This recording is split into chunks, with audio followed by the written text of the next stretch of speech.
Hey mga brods, alam naman natin na ito pong si Tyler Stone ay magiging import na ng SMB, pero ito nga pong si Terrence Jones ang isa sa mga alternative import ng SMB. Yes, dahil if ever man na hindi available ito pong si Tyler Stone or wag naman sana na ma-injured, ito si Terrence Jones ang isa sa mga ipapalit nila. Alam naman natin mga brods, ito pong SMB ay mahilig naman magpalit ng mga imports yan. Di ba nga mga past few seasons talaga ng SMB, puro sila palit ng import, di sila mapakali sa isa. So ito pong si Terrence Jones ay alam naman natin na naglalaro ngayon sa Leones de Ponce, dating player na rin ng Kaohsiung Steelers, Carriers de Fajardo and Grand Rapids Colts. At syempre, TNT katropang giga ito dati noong 2019. Naging PBA Best Import of the Conference na ito dati sa 2019 Commissioner's Cup. Hindi nga lang niya napakampiyon ng TNT, pero siya ang naging best import dyan nung season na yan mga bros, nung conference na yan.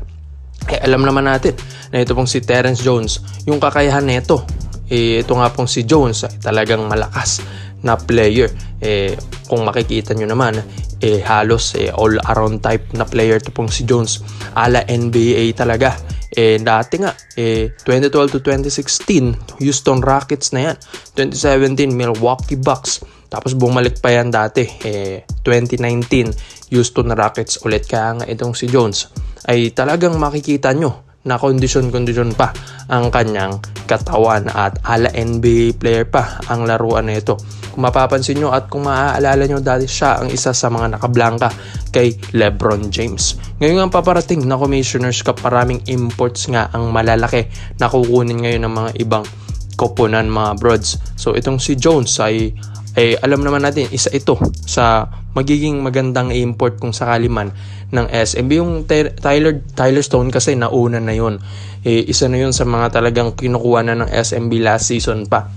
Kaya nga isa sila sa mga kuponan ngayon sa PBA na nakakuha ng import na mga kabrods. So ito nga si Terrence Jones iniintay din natin. Dahil para sa akin mga brods, mas maganda kung si Jones ang mapupunta sa SMB. Bakit? Ito nga si Fajardo, alam natin ilalim ang laruan yan. Ito pong si Jones naman ay parang 2-3 or 4 ang laruan nito, kaya magmamatch sila doon po sa lineup ng SMB, dahil itong si Jones sa labas, ito namang si Fajardo sa ilalim, kung saan ito po kasing SMB hindi na nila kailangan ng malaking import. Na andyan na ating 6-time MVP na si Jonmar Fajardo. Halos ngayon nga ang ganda nga ng pinapakita nito sa Asian Games. Isa siya sa mga dahilan kung bakit tinalo nila ang Iran, kaya nga semifinals na tayo mga brods dito sa Asian Games. So ito na nga si Terrence Jones ay mag-fit ito sa sistema ni Coach George Gallen. Kaya nga abang-abangan natin ito mga brods, itong si Terrence Jones. Dahil kapag hindi nga masyadong maganda ang pinapakita sa ensayo ni Tyler Stone, baka itong si Jones ang kanilang kukunin na. So ikaw mga brods, sa lahat po ng mga SMB fans, ang isang Terrence Jones ba ang isa sa mga magiging magandang import ng SMB kung sakali mang wala or hindi available? Ito pong si Tyler Stone. Komento mo na pa yung mga brods at isayin natin yan. So dito nga, isa nga sa mga nakaraang araw, ito pong si Mikey Williams at Jamie Malonzo mga brods, sabay nga na nag-ensayo sa Los Angeles, California, kasamang isa sa kanilang mahusay na basketball skills development coach sa Bay Area, California, na ito pong si Christian Milo de la Cruz. So mga brods, all in all, na alam naman natin dati pa, back 2021 nung nagkampiyon ito pong TNT Tropang Giga last 2022 mga brods, yung mga season na yan, ito nga pong si Mikey Williams at ito pong si Jamie Malonzo ay matalik na magkaibigan mga kabrods. Marami nga mga nagsasabi ito pong si Mikey Williams ay isa ito sa mga possible na lumipat ng SMC teams. Dahil syempre kapag kasama mo ang kaibigan mo, di ba?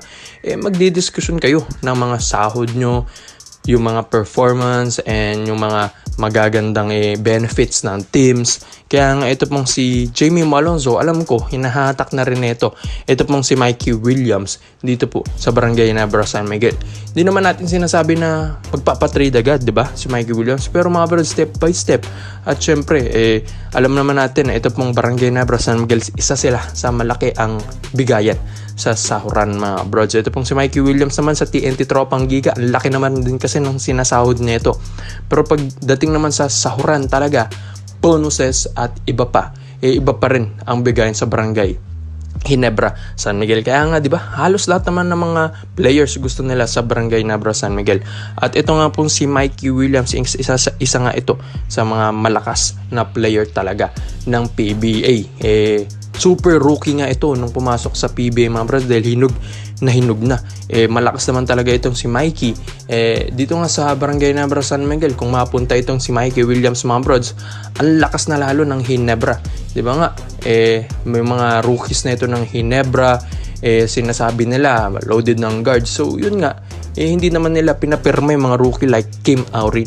Pero itong si Mikey Williams, syempre magkakaroon ito ng slot bilang isang point guard ng Barangay Ginebra San Miguel. At yun nga, isa rin yun sa mga dahilan dahil itong Ginebra naghahanap din ng reliable guard, elite point guard talaga. Hindi nga lang kasi maganda yung mga pinapakita ng mga rookies na kinuha nila sa last draft ngayon doon sa dito sa mga ensayo ng Barangay Ginebra San Miguel like Kim Aurin. Pero ito pong si Mikey Williams, alam naman natin, elite point guard ito. Isa ito sa mga gusto talaga ng Ginebra. At isa pa dito mga brods, ito nga pong si LA General Tenorio. Alam natin cancer free na, pero ilang years na lang din ang lalaroin na ito sa PBA. Kaya nga itong Ginebra ay maghahanap na talaga ng mga point guards like LA Tenorio type. Pero itong si Mikey Williams mga brods at itong si Jamie Malonzo, possible ito na magsama sa isang kupunan, lalong-lalo na ang ganda na ng chemistry ng relationship ng dalawang player na ito. Biruin nyo, talagang sa Los Angeles pa sila mag-ensayo. Iba talaga. Ito pong si Jamie Malonzo at Mikey Williams, kaya ganyan sila kagaling mga kabrods. Iba talagang conditioning ng mga ito. Halos parang Amerikano talaga.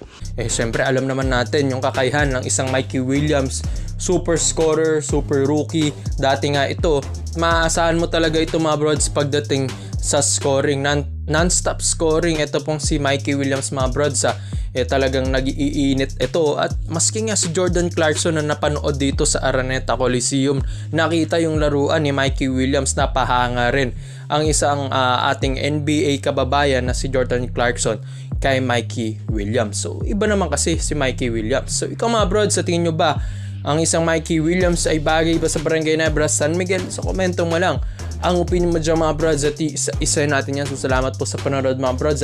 This is all related highlights yun lang. I'm out.